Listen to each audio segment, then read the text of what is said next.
জীবনের যাত্রাপথে সবথেকে বেশি গুরুত্বপূর্ণ হলো সম্পর্ক। কারণ এই সম্পর্কগুলো আমাদের সেই ব্যক্তির সাথে পরিচিত করায় যাদের হাত ধরে আমরা এই জীবনযাত্রার পথে অগ্রসর হই। এবার এই সম্পর্কে আপনার কথাবার্তা, আপনার ব্যবহার, এটা অত্যন্ত গুরুত্বপূর্ণ। তাই প্রশ্ন হলো, যাদের সাথে আমাদের এই সম্পর্ক গড়ে উঠেছে তাদের প্রতি আমাদের আচরণ কেমন হওয়া উচিত, তাদের সাথে কেমন ভাবে কথা বলা উচিত। এর একটা বড়ই সহজ উত্তর আছে, দর্পণ। আপনি নিজেকে যেভাবে দর্পণে দেখেন সেভাবেই দর্পণের দিকে তাকান এবং কল্পনা করুন যে আপনার স্থানে সেই ব্যক্তি আছে আর সে আপনাকে দেখছে। এবার বুঝতে চেষ্টা করুন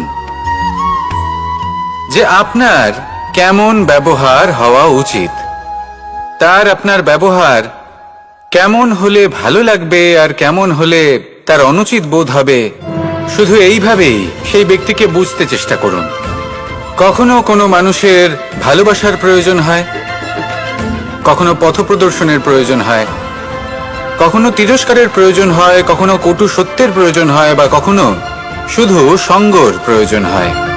যদি দুজন ব্যক্তি এভাবেই একে অপরকে বুঝে অগ্রসর হন তাহলে এই সম্পর্ক আজীবন চলতেই থাকবে। আসুন আমার সাথে ভালোবেসে বলুন, রাধা রাধা। মানুষ সংঘর্ষ করেন জীবনের সামনে এগোনোর জন্য, সাফল্য লাভ করার জন্য, মহান কর্ম করার জন্য। কখনো সে জীবনে একা হয়ে যায়, আবার কখনো তার জীবনে অনেক সংখ্যক লোক চলে আসেন, তাদের সাথে ভিন্ন ভিন্ন ধরনের সম্পর্ক গড়ে ওঠে। কিন্তু তখনই সাবধান থাকা প্রয়োজনীয়, কারণ সব সম্পর্ক সত্য হয় না। যেমন দেখবেন, যখন সাফল্য আসে তখন জীবনে অনেকগুলো সম্পর্কও আসে, নতুন নতুন সম্পর্ক গড়ে ওঠে। কিন্তু যখন ব্যর্থতা আসে তখন খুব কম সম্পর্ক গড়ে ওঠে। আর বেশিরভাগ সময় এই ব্যর্থতার সময় গড়ে ওঠা সম্পর্ক আজীবন আপনার সাথে থেকে যায়। সাফল্য হোক বা অসফলতা, তার কোনো প্রভাব সেই সব সম্পর্কে পড়ে না। সেখানেই সাফল্যের পরে যে সম্পর্ক গড়ে ওঠে, বেশিরভাগ সময় এমনও দেখা যায় যে তার মধ্যে বেশিরভাগ মানুষ আপনাকে নিজের কাজে লাগাবেন, আপনাকে ব্যবহার করবেন, সময় এলে পরে আপনাকে ঠকাতেও পারেন। এর অর্থ এটা নয় যে আপনি জীবনে নতুন সম্পর্ক বানাবেন না, অবশ্যই বানাবেন, কিন্তু ব্যক্তি এবং সম্পর্কের পরখ করা আবশ্যক, আর সময় সময় সেটা করা আবশ্যক। যে কটি সম্পর্ক আপনার জীবনে আছে, যারা আপনার সাথে জড়িয়ে সারা জীবন, যারা আপনার সাথেই থাকবেন, তাদের যত্ন নিন আর তাদের সাথেই অগ্রসর হন। আর আমার সাথে ভালোবেসে বলুন, রাধা রাধা। এই জীবন যেটা আপনি যাপন করেন, জানিয়ে আপনার এত অহংকার, বলুন এই জীবনে আপনার কি আছে? আপনাকে জন্ম দিয়েছেন আপনার মাতা, তারপর আপনাকে হাঁটতে শিখিয়েছেন, কথা বলতে শিখিয়েছেন, ভাষা শিখিয়েছেন, আরো অনেক কিছুই শিখিয়েছেন আপনার গুরু বা আপনার মাতা পিতা, অথবা এই সংসার, ব্যবসা, বাণিজ্য, এই সবকিছুর সাধন অন্য কেউ দিয়েছেন। ধন অর্জন করার সাধনও অন্য কেউ দিয়েছেন। ধনও অন্য কারোর থেকেই লাভ করা হয়েছে। সম্মানটাও অন্য কোনো ব্যক্তি আপনাকে দিয়েছেন। জন্মের পর প্রথম স্নানও অন্য কারোর হাতে করতে হয়েছে। মৃত্যুর পরেও অন্তিম স্নানটাও অন্য কেউ করাবে। তাহলে এই সংসারে আপনার নিজের কি আছে? জীবন। শুধু এটাই আছে যেটা আপনার নিজের। আর এই জীবনকে উচিতভাবে যাপন করুন, পূর্ণরূপে তার সদ্ব্যবহার করুন, আর শ্রেষ্ঠ থেকে শ্রেষ্ঠ কর্ম করুন। যদি সময় এলে পরে অন্য কেউ আপনাকে কিছু দেয়, আপনার যেটার প্রয়োজন ছিল, তাহলে সময় এলে আপনাকেও অন্যদের সব কিছুই দেওয়া উচিত। এই জীবনে যা কিছুই লাভ করেছেন তা উচিতভাবে ভালোবেসে উপভোগ করতে শিখুন, সবার মধ্যে ভাগ করে দিতে শিখুন। মনে রাখবেন, এই সংসারে এমন কিছুই নেই যা আপনার আর চিরকাল আপনার কাছেই থাকবে। আসুন আর আমার সাথে ভালোবেসে বলুন, রাধা রাধা। মানুষের জীবনে যখনই কোনো বিপদ আসে, মানুষ নিজের আশেপাশে দেখে, অন্য কাউকে খোঁজে, ভাবে কেউ এসে তাকে সাহায্য করবে। সে আশা করে যে কোনো ব্যক্তি এসে তার হাত ধরবে আর সেই বিপদ থেকে তাকে মুক্তি দেবে। কিন্তু প্রকৃতি আমাদের এই শিক্ষা দেয় না। কখনো কোনো পাখিকে দেখবেন, একটা পাখি যখনই কোনো ঝড় আসে কি করে? একটা ঝড় এসে তার বাসা ভেঙে দিয়ে যায়, তার বাসা নষ্ট করে দিয়ে যায়। সেই পাখি কিন্তু অপেক্ষা করে না যে কে তাকে এসে সাহায্য করবে। সে কখনো আশা করে না যে কেউ এসে তাকে আশ্রয় দেবে। সে নিজেই কর্ম করে, একটা একটা করে খড়কুটো সে আবার জড়ো করে আর নিজের বাসা পুনর্নির্মাণ করে। প্রকৃতি আমাদের এটাই শেখায় যে আমরা নিজেরাই প্রত্যেকটা সমস্যার সম্মুখীন হতে পারি। কারণ ঝড় অর্থাৎ সংকট আমাদের সবার জীবনেই আসবে, তার সম্মুখীন হতে হবে আমাদের, আর সেটাও নিজেদের শক্তি দ্বারাই। তার সম্মুখীন হওয়ার সময় নিজেদের সংযত করে রাখতে হবে, আর তার জন্য নিজের ওপর বিশ্বাস রাখা আবশ্যক। আর এই কথাটা বোঝাও আবশ্যক যে যত বড়ই সংকট আসুক না কেন, তার সাথে লড়াই করার মতো যে শক্তি প্রয়োজন, সেই শক্তি আমাদের মনেই নিহিত। শুধু সেই শক্তি খুঁজে নিন আর সেই বিপদের সম্মুখীন হন। এই সংসারের কোনো বিপদ আপনাকে বাধা দিতে পারবে না। আসুন আমার সাথে ভালোবেসে বলুন, রাধা রাধা। আমরা সবাই জীবনের সামনে এগোতে চাই আর সামনে এগোতেও থাকি। আর যখনই কোনো ব্যক্তি জীবনের সামনে এগোতে থাকে তখন তার পথে নিশ্চিত রূপে বাধা আসে। তখন মানুষ ঈশ্বরের কাছে প্রার্থনা করে যে হে ঈশ্বর, আমার জীবনে যেন কোনো বাধা না আসে, আর যত বাধা আছে তার হাত থেকে আমাকে রক্ষা করে নিও। পূর্ণরূপে একটি নিরাপদ জীবনের কামনা করে। কিন্তু সত্যি কথা বলতে এই বাধাগুলো কিন্তু কিছু মাত্রায় আমাদের কাছে আবশ্যক। যদি এই বাধা না থাকে তাহলে আমরা সামনে এগোতে পারবো না। একটা উদাহরণ দিই, যখন আমরা হাঁটি তখন এই মাটির একটা আকর্ষণ বল থাকে যেটা আমাদের নিচের দিকে আকৃষ্ট করতে থাকে। সেই কারণেই সামনে পথ চলা কঠিন হয়ে যায়। কিন্তু এই আকর্ষণ বলের কারণেই আমরা সামনে অগ্রসর হতে পারি, কারণ এই আকর্ষণ বল আমাদের ধরে রেখে দেয়। তার জন্যই আমরা মাটির ওপর টিকে থাকতে পারি। যদি আকর্ষণ বল না থাকে তাহলে আমরা ভারসাম্য হারিয়ে ফেলবো, আর ভারসাম্য হারালে এগিয়ে চলা অসম্ভব হয়ে যাবে। সেই জন্য কখনো জীবনে পূর্ণরূপে নিরাপদ জীবনের কামনা করবেন না। এই যে বাধাগুলো আসে তা কোনো না কোনো কারণে আসে। এটা কেন আসছে সেটা বুঝুন, এদের স্বাগত জানান। এর থেকে যে শিক্ষা লাভ করবেন সেটাই আপনাকে এগিয়ে নিয়ে যাবে। আসুন আর আমার সাথে ভালোবেসে বলুন, রাধা। এমন কিছু না হয় যেটা ওকে এসে ভেঙে দেবে, তার অন্তর্মনকে ভেঙে দেবে, তার আত্মাকে ভেঙে দেবে। কিন্তু সত্যি কথা বলতে কিছু ভাঙলেও তাতে ভয় পাওয়ার কোনো প্রয়োজন নেই। ভাঙার পরেই কিন্তু নতুন নির্মাণ হয়। এটাই তো প্রকৃতি আমাদের শেখায়। এই দেখুন না, যখন এই মেঘ বিভাজিত হয়, ভেঙে পড়ে, তবেই তো বর্ষা আসে, আর বর্ষার পরেই এই মাটির সিঞ্চন হয়। একটি বীজ সেটা ভাঙার পরে তবেই সেখান থেকে সে অঙ্কুরিত হয়। তাই ভেঙে পড়ার কথা শুনে ভেঙে পড়বেন না। তারপর যে সব নির্মাণ হতে চলেছে তার উপর মনোনিবেশ করুন। আর হ্যাঁ, যদি সংসারে এমন কিছু থাকে যা ভাঙবেন না, তাহলে সেটা হলো বিশ্বাস। জীবনে কখনো কারোর বিশ্বাস ভঙ্গ করবেন না। যখন ব্যক্তির বিশ্বাস ভঙ্গ হয় তখন তার আত্মা আহত হয়। আসুন আমার সাথে ভালোবেসে বলুন, রাধা রাধা। মানুষ যখনই কোনো কাজ করেন তখন ওনার মনে একটা প্রশ্ন অবশ্যই আসে যে এই কাজের পরে লোকে নিন্দা করবে নাকি প্রশংসা করবে। এই বিষয়ে ভাবতে ভাবতে ওনারা এটা বুঝতে ভুলে যান যে নিন্দা এবং প্রশংসার বিষয় ভেবে ওনারা নিজেদের একাগ্রতা এবং সমর্পণ দুটোই হারিয়ে ফেলেন। নিন্দা হবে ভেবে ভয় পাওয়ার কি প্রয়োজন? নিন্দাতে অনুচিত কি আছে? উচিত দৃষ্টিভঙ্গি দিয়ে ভেবে দেখুন। নিন্দা এবং প্রশংসা এই দুটোই হলো অনিবার্য। নিন্দা যখনই হয় তখন যে যাই বলুক না কেন, আপনি একটা সুযোগ লাভ করেন, একটা সুযোগ নিজের ভুল বুঝতে পারার। সেটা শুধরে নিতে পারেন, নিজের পথ বদলে নিতে পারেন আর সাফল্যের পথে অগ্রসর হতে পারেন। একটা শিক্ষা পাওয়া যায় এই নিন্দা দ্বারা।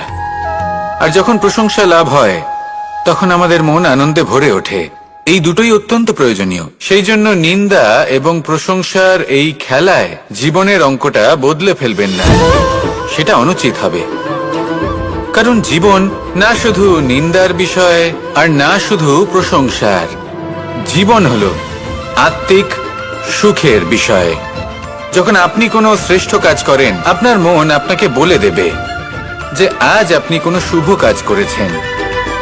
সেটাই হলো আত্মিক সুখ, এটাই হলো জীবন। তাই নিন্দার মাধ্যমে যে দুঃখ জীবনে আসে বা ফেলে আসা অতীতের জন্য আপনার জীবনে যে দুঃখ আসে, সেগুলো ভাবা বন্ধ করে দিন আর কর্ম করুন এই বর্তমানের জন্য, আগামী ভবিষ্যতের জন্য। আসুন আমার সাথে ভালোবেসে বলুন রাধা রাধা।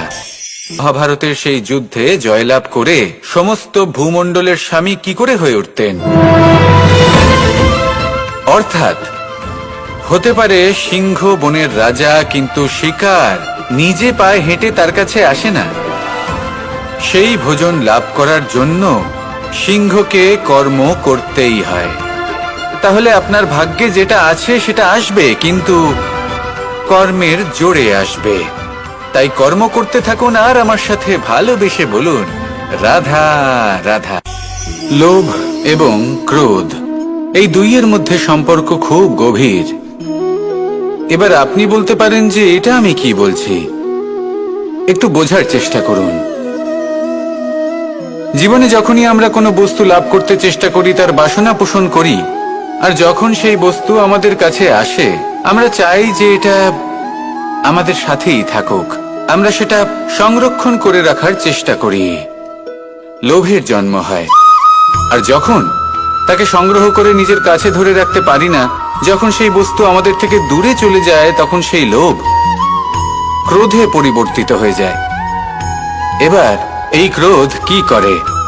এই ক্রোধ আপনার মনে ভয় উৎপন্ন করবে, কিছু সন্দেহ উৎপন্ন করবে।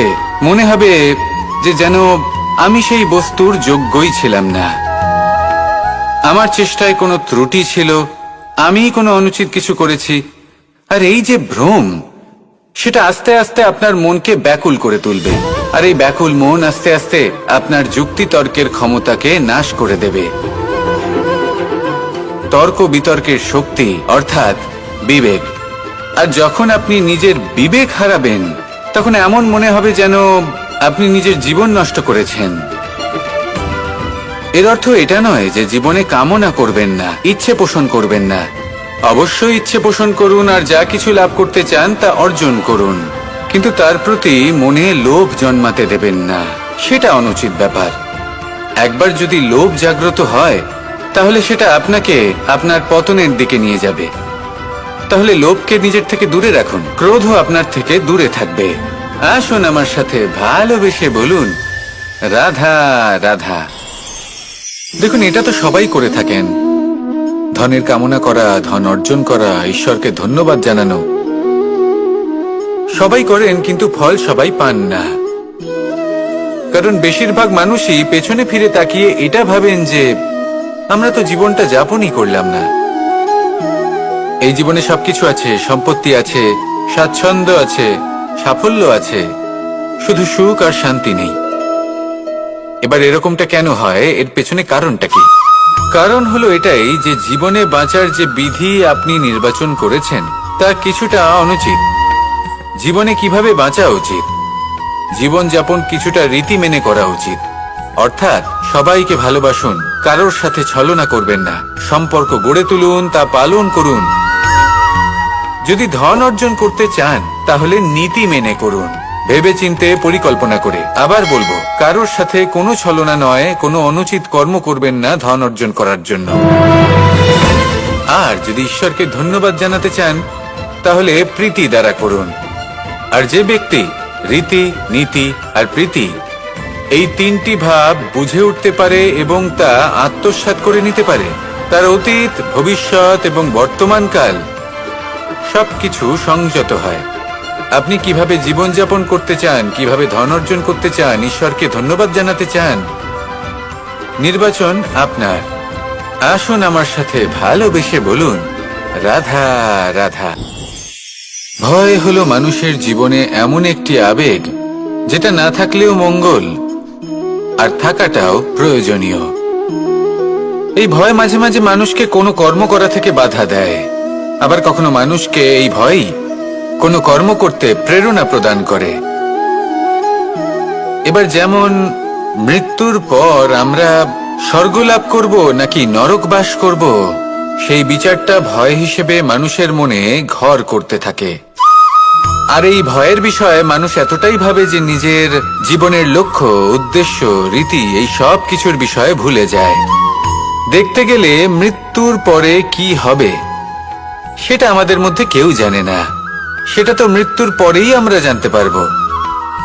কিন্তু এই মৃত্যু পর্যন্ত নিজের জীবনের সারথি হলেন আপনি নিজেই, তাই না? আপনি চাইলে এই জীবনকে স্বর্গও করতে পারেন, আবার নরকেও পরিণত করতে পারেন।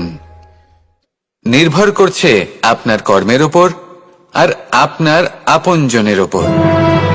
আপনি যাদের আপন বলে মনে করেন, অনেক সময় যাদের আপনি বন্ধু বলে মনে করেন, কথায় আছে যে প্রকৃত বন্ধুর মধ্যে ঈশ্বর বসবাস করেন। এই বন্ধু আপনাকে হয় পথ থেকে সরিয়ে দেবে বা উচিত পথে নিয়ে আসবে। এরাই আপনার জীবনকে স্বর্গ করে তুলতে পারে বা আপনাকে নরক পথেও টেনে নিয়ে যেতে পারে। তাই জীবনে নিজের কর্মের বিষয়ে আর নিজের সঙ্গের বিষয়ে ভাবুন, সতর্ক হয়ে এগোন আর আমার সাথে ভালোবেসে বলুন, রাধা রাধা। আমরা সবাই প্রত্যেকদিন পরিশ্রম করি, কিন্তু আমাদের মনে কখনো না কখনো এই প্রশ্ন অবশ্যই আসে যে সবসময় জীবনে অগ্রসর হওয়ার জন্য সেই পথেই কি চলা উচিত যেটা পূর্ণরূপে সুরক্ষিত, নাকি এমন পথেও চলা উচিত যে পথে একটু সংকটও আসতে পারে। এবার আমি আপনাদের বলবো যে বিকাশ কিভাবে হয়। ছোট্ট একটা উদাহরণ দিই বিকাশের। আমরা ছোটবেলায় কিভাবে হাঁটতে শিখি। যখন আমরা শিশু অবস্থায় থাকি তখন আমরা একটি পা মাটিতে রাখি, দ্বিতীয় পাটি আমরা শূন্যে উত্তোলিত করি, তারপর সেই পা আমরা আবার মাটিতে রাখি আর তার উপর ভিত্তি করে আমরা আবার অন্য পাটা ফেলি। ঠিক এভাবেই আমরা হাঁটতে শিখে যাই। এবার এক্ষেত্রেও আমরা ছোট্ট একটা ঝুঁকি নিই, আর সেটা হলো যে আমরা পাটি শূন্যে উত্তোলিত করেছি। এতে বিপদ হলো এটাই যে আমরা ভুল করে নিজের ভারসাম্য হারাতে পারি, পড়ে যেতে পারি। অনেকবার পড়েও যাই, কিন্তু তারপরে কি হয়, আমরা আবার উঠে দাঁড়াই আর চলতে শুরু করে দিই, আর ঠিক এভাবেই আমরা হাঁটতে শিখে যাই। এমন জীবনেও হয়। জীবনেও এইভাবেই কর্ম করতে থাকুন। এমন কিছু কর্ম করলেন যার ফলে বিপদ আসতেই পারে, পরাজয় হতেই পারে, কিন্তু সেটা পার করলেই বিকাশ সম্ভব। তাই কর্ম করতে থাকুন আর আমার সাথে ভালোবেসে বলুন, রাধা রাধা। কখনো কখনো আমরা অনেক কিছু ভাবি, তারপর দুঃখী হয়ে যাই যে এত কিছু ভাবা সত্ত্বেও আমরা যে কর্ম করতে চেয়েছিলাম সেটা করতেই পারলাম না, যে লক্ষ্যটা আমরা লাভ করতে চাইছিলাম সেটা করতেই পারলাম না। আমরা সংসারের সামনে এটা ঘোষণা করে ফেলি, কথা দিয়ে ফেলি যে এই কর্ম আমি করে দেখাবো, এই সাফল্য আমি প্রাপ্ত করেই ছাড়ব, কিন্তু করতেই পারি না। তার কারণটা কি? চেতনা, আমাদের একাগ্রতা। আমরা একাগ্র হয়ে পড়ি এই সংসারকে কিছু প্রমাণ করে দেখানোর জন্য, যেখানে আমাদের একাগ্রচিত্ত হওয়া উচিত নিজেদের কর্মের ওপর। কোনো বস্তু বা কোনো সাফল্যের কামনা করা, তার জন্য পরিকল্পনা করা, তার জন্য কর্ম করা আর তা প্রাপ্ত করা, এটা আমাদের কর্তব্য। আর আমাদের মনোযোগ শুধু সেদিকেই কেন্দ্রীভূত হওয়া প্রয়োজনীয়। এই সংসারকে বলার কোনো প্রয়োজন নেই। একবার যদি আপনি কর্ম করে দেখান তাহলে সংসার এমনিও দেখতে পাবে। সেই জন্য প্রতিশ্রুতি দেবার পরিবর্তে দৃঢ় সংকল্প করে অগ্রসর হতে থাকুন। শুধু ভাবার বদলে কর্ম করতে শিখুন। আর বলার পরিবর্তে সেটা করে দেখাতে শিখুন। একবার সাফল্য লাভ করুন, তারপর এই সংসারকে বলবেন যে এটা আমি ভেবেছিলাম আর সেটাই আমি করে দেখিয়েছি। কর্ম করুন আর আসুন আমার সাথে ভালোবেসে বলুন, রাধা রাধা।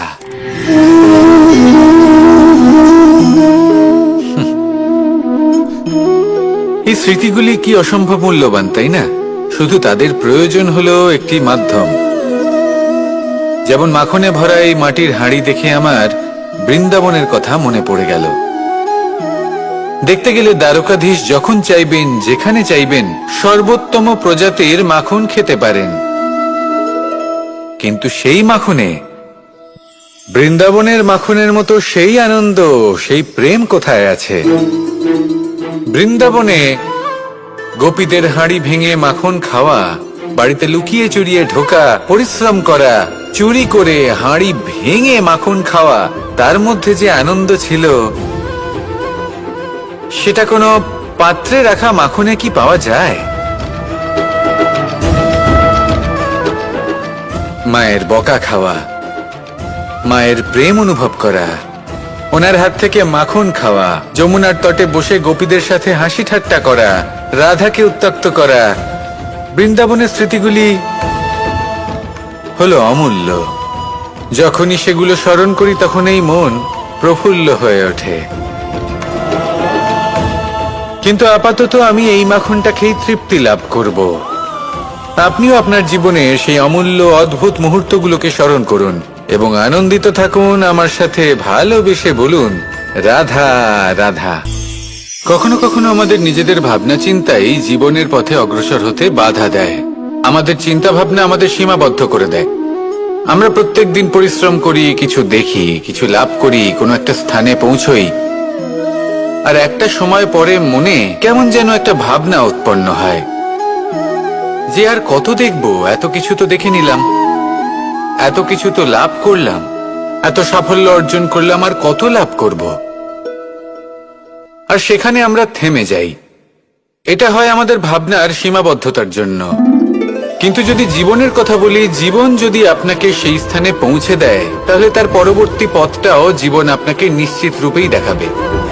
প্রয়োজনটা হলো সেই পথটা দেখার এবং সেই পথে অগ্রসর হওয়ার। আর যেটা আমাদের জীবনযাত্রার সাথে হয় সেটা জীবনের সাথে এবং আত্মার সাথেও হয়ে থাকে। আমরা জীবনে প্রগতি লাভ করি, বিকাশ লাভ করি, কিন্তু একটা সময় পরে আমরা থেমে যাই। আমাদের সেটাই করলে চলবে না। এই জীবনযাত্রা, প্রগতি, বিকাশ, এই সব কিছুর সমাপ্তি তখনই সম্ভব যখন জীবন সমাপ্ত হবে। তাই নিজেকে বাধা দেবেন না, নিজের জীবনের উদ্দেশ্যকে সীমিত করবেন না। সামনে অগ্রসর হতে থাকুন আর আমার সাথে ভালোবেসে বলুন, রাধা রাধা। আজ আপনাকে আমি একটা কাহিনী শোনাবো। রাধার সখী ললিতা একদিন প্রসাধন করছিল। ও দর্পণে নিজেকে দেখল, আর তখন ওর প্রসাধন ওর ভালো লাগলো না। ও বারংবার নিজের প্রসাধন বদলাতে থাকলো আর দর্পণের দিকে তাকালো। কখনো ফুল বদলালো, কখনো বস্ত্র বদলালো, কখনো আভূষণ বদলালো, কিন্তু কিছুতেই নিজের প্রসাধন ওর ভালো লাগলো না। ওর মনে হতে লাগলো যেন ওর রূপ ওকে ত্যাগ করেছে। ও এই কথা রাধাকে বলল। রাধা ওই দর্পণের দিকে তাকালো, একটা বস্ত্র নিল আর সেই দর্পণকে স্বচ্ছ করে তুলল। তারপর ললিতা ওই দর্পণের দিকে তাকালো আর ও নিজের উদ্ভাসিত রূপ দেখতে পেল, নিজের সৌন্দর্য দেখতে পেল। তাৎপর্য, মালিন্য দর্পণে ছিল, তার রূপে নয়। ঠিক সেইভাবেই এই দর্পণের মতোই হলো আমাদের মন। যদি এতে মালিন্য থাকে তাহলে এই সংসারের সবকিছুই মলিন বলে মনে হবে। আপনি যদি এই সংসারের সৌন্দর্য দেখতে চান, এই সংসারে শুভ কি সেটা জানতে চান, তাহলে নিজের মনকে স্বচ্ছ করে তুলুন। আসুন আমার সাথে ভালোবেসে বলুন, রাধা রাধা। এটা কোনো এক সময়ের ঘটনা। মাটির নিচে ছিল জল আর মাটির ওপর ছিল একটা বৃক্ষ। আর সেই বৃক্ষে ছিল একটা পাতা যা আকাশকে স্পর্শ করত। যখনই কোনো ব্যক্তি আসতেন সেই পাতাকে দেখে তার প্রশংসা করতেন।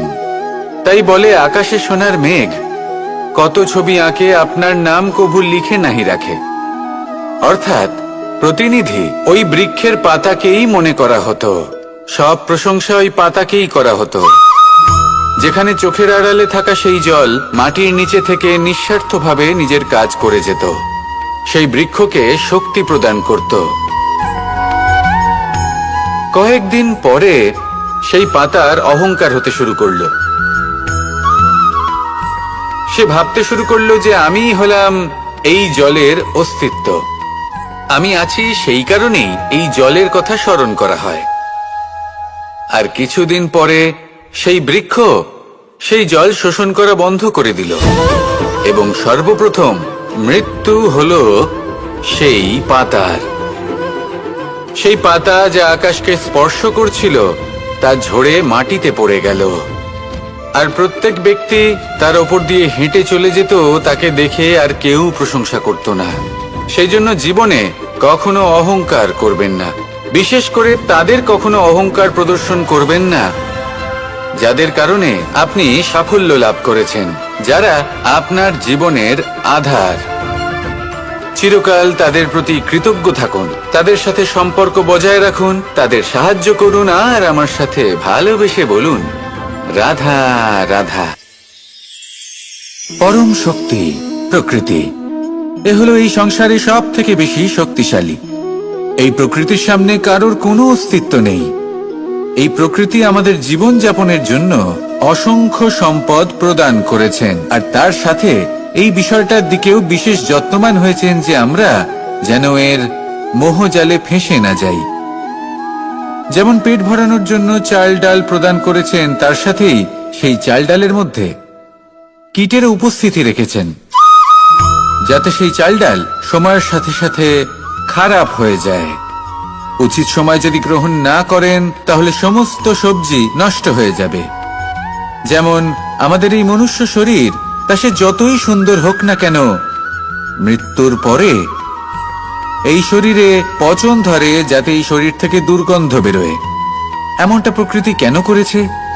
যাতে আমরা যত শীঘ্র সম্ভব সেই দেহের অন্ত্যেষ্টিক্রিয়া করতে পারি, তাকে বিদায় জানাতে পারি, আর তাকে পঞ্চমহাভূতে বিলীন হতে দিতে পারি। প্রকৃতি যেটা করছে সেটা অনুচিত নয়। প্রকৃতি এই কারণে এমন করে যাতে আমরা কর্মবন্ধনে আবদ্ধ থাকি, মোহর বন্ধনে নয়। যেমন ধরুন এই শস্য, ধরুন আপনি চেষ্টা করছেন এই শস্য পেতে এবং আপনার জীবনে সেই শস্য আপনি লাভ করছেন অত্যাধিক মাত্রায়, তাহলে তা ভোগ করুন আর বাকি শস্যটা সবার মধ্যে ভাগ করে দিন, যাতে অন্যেরও পেট ভরে তাতে। যদি আপনি সাফল্য লাভ করেন, শ্রেষ্ঠ কর্ম করেন, শ্রেষ্ঠ ব্যক্তি হয়ে ওঠেন, তাহলে কখনো অহংকার করবেন না, অহংকারী হয়ে উঠবেন না। সেই সাফল্য, সেই শ্রেষ্ঠত্বর সদ্ব্যবহার করুন অন্য কারোর জীবন প্রকাশময় করার জন্য। তবেই আপনার সেই সাফল্য, আপনার শ্রেষ্ঠত্ব জীবনে আরো ঊর্ধ্বমুখী হবে। সবার শেষে আমরা সবাই পঞ্চমহাভূতে বিলীন হয়ে যেতে চলেছি। উচিতভাবে এই জীবনের সদ্ব্যবহার করুন, কর্মের সাথে জড়িত থাকুন, এই প্রকৃতির পথপ্রদর্শন মানতে থাকুন, আর আমার সাথে ভালোবেসে বলুন, রাধা রাধা। এই ফুল কি সুন্দর হয়, তাই না? মন মোহিত করে দেবার মতো রং, সুগন্ধ, আর এতটাই কোমল হয় যে খুব সহজেই আপনি একে পিষে দিতে পারেন। এই ফুল আপনাকে কিছুই বলবে না, প্রতিবাদও করবে না, আপনাকে আঘাতও করবে না, আপনি কোনো চিৎকার শুনতে পাবেন না। শুধু যাবার সময় আপনার হাতে মধুর একটা সুবাস রেখে যাবে। কিন্তু এই কাজটা আপনি কাঁটার সাথে করতে পারবেন না। কাঁটা আপনাকে অত্যন্ত যন্ত্রণা দেবে, সেটা আপনিও জানেন। এবার এই ফুল আর কাঁটার মধ্যে যে পার্থক্য, সেটাই হলো পার্থক্য সজ্জন এবং দুর্জনদের মধ্যে। কখনো কখনো আমাদের জীবনে এমন কিছু ব্যক্তি আসেন যারা অত্যন্ত কোমল, তাদের আমরা দমন করে বসি, আর বেশিরভাগ সময় তারাই আমাদের সব থেকে বড় শুভাকাঙ্ক্ষী হন। তারা চাইলে বিরোধিতা করতেই পারেন, চাইলে আমাদের উপর প্রহার করতেই পারেন, কিন্তু তা করেন না। আর এই কথাটা আমরা তখন বুঝতে পারি যখন বাস্তবে আমাদের সামনে কোনো শত্রু, কোনো দুর্জন ব্যক্তি, কোনো কাঁটা বাধা হয়ে দাঁড়ায়। তাই জীবনে কোনো ব্যক্তি যদি নীরব থাকে, কোমল হয়, তাকে দমন করবেন না। হতে পারে সেই ব্যক্তি আপনার জীবনের সবথেকে বড় পুঁজি হয়ে ওঠেন। আসুন আমার সাথে ভালোবেসে বলুন, রাধা রাধা। এই সংসারে এক, এই সংখ্যাটি অত্যন্ত শক্তিশালী। আপনি জীবন যাপন করেন একবার, জন্মগ্রহণ হয় একবার, মৃত্যু আপনি একবারই লাভ করেন। এই এক সংখ্যাটি অত্যন্ত গুরুত্বপূর্ণ। যদি আপনি এককে একের বিরুদ্ধে করে দেন, তাহলে সেটা হলো রাজনীতি। মানুষ সেখানে ষড়যন্ত্র করতে শিখে যায়। আর যদি আপনি এককে একের সাথে মিলিত হতে না দেন, তাহলে সেটা কূটনীতি হয়ে দাঁড়ায়, মানুষ সেখানে ছলনা করতে শিখে যায়। এবার যদি আপনি এককে একের সাথে মিলিত করে দুই করে দেন, তাহলে সেটা গণনীতি হয়ে দাঁড়ায়। মানুষ সংগ্রহ করতে শেখে, লাভ করতে শেখে। আর যদি আপনি এক এবং এক মিলিয়ে শূন্য করে দেন, তাহলে তাকে আধ্যাত্ম বলা হয়, যেখানে আমরা নিজেকে ঈশ্বরের কাছে পূর্ণরূপে সমর্পণ করে দিই। আর যদি আপনারা এক আর এক, এই দুইকে মিলিয়েও একই থাকতে পারেন, তাহলে তাকে প্রেম নীতি বলা হয়। যেমন আমি আর রাধা, না আমরা শূন্য আর না আমরা দুজন ভিন্ন, দুজন ভিন্ন হয়েও আমরা অভিন্ন। এর দ্বারা জীবনের অর্থ বুঝতে পারা যায়। তাই এই অর্থ বুঝতে শিখুন। এই মন প্রসন্ন হয়ে বলবে, রাধা রাধা।